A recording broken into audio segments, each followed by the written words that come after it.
Ayan. Nagpabili ako ng ng running machine. Kasi kailangan kong mag-exercise dahil tumataas yata yung BP ko. Hindi pa naman high blood pero nasa pre-hypertension na siya. Wow! Kaya sabi ko, dapat mag-exercise talaga ako. Ayan. Mahaba pala to. Kailangan mag-exercise. Sabi ko, dito lang ako sa bahay mag-exercise. Kaysa sa labas kasi tamad ako sa labas. Tinatamad ako sa labas. Try din daw si Unbit. Mag-exercise din daw siya.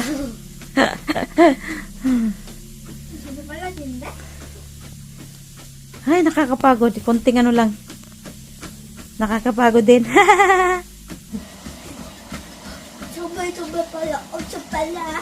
Makulit si Unbit. Otso pala. Yung ako mag-exercise pero mas gusto niya siya. Mas mag-exercise. Pulis naman. Hindi na ganda.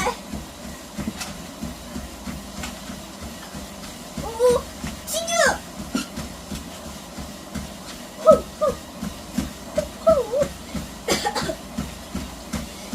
Pulis naman. Hindi na ganda. Walang space dito sa bahay. Yan. Tambak sila lahat dyan.